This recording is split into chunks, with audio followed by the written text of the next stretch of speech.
So San Diego this weekend, and I've touched on this in a couple of the other videos I've done. You might know about it, you might not, but you can bet on Supercross racing now. Well, you can bet on it if you're in one of the states where it's legal, right? I'm in Arkansas, not legal here yet. Sports betting is, but I think all the sports books are trying to work out all the logistics of adding the state for now. So you can go to nxtbets.com/play-SMX, or you can just go to nxtbets.com. Little drop down menu, and you can pick SMX, Supercross, or motocross, or whatever. Now, I've never bet on sports before. I have a real basic knowledge of how the number lines and the spreads and that type of shit work. I've looked into it before, but never been a big team sports fan and never kept up with team sports enough to know enough about the athletes and the teams to think I was making an educated decision. Obviously, Supercross is a different story. I keep up with it as much as I possibly can. So when they do get my state on the map, I've already got the DraftKings app downloaded and I'm ready to go.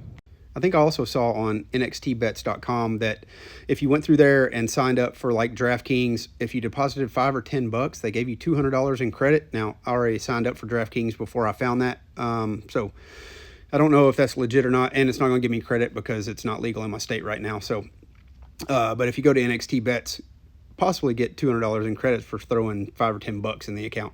Anyway, wanted to jump on here and let y'all know about it in case you didn't. Found it a little interesting. Like Jet is minus 125. So if you were to put like $20, I think you'd get back 36, so you'd make $16. But Eli Tomac is plus 550. Sexton's plus 700.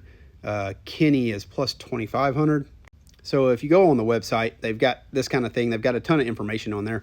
Most of it's real basic about the riders and stuff.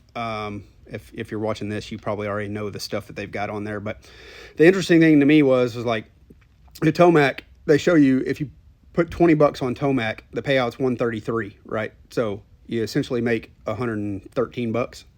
Or if you put $20 on Webb, the payout's 153 for a net of 133.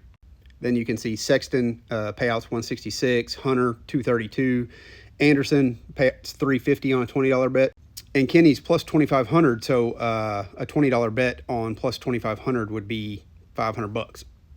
So you could throw like $20 a piece at Sexton, Webb, and Tomac, and if Tomac wins, it's going to pay you out 113. You spent 60 betting 20 on all the guys, right? If Sexton wins, it's going to pay you 160, so net of $100. Then if you threw Kenny in there too, you'd have a chance at $500. So if it was legal, I'd definitely be picking 3 or 4 dudes and throwing $20 at each of them myself, because basically if any one of them win and Jet does not win, you're going to make a few bucks. They've also got some head-to-head picks on there.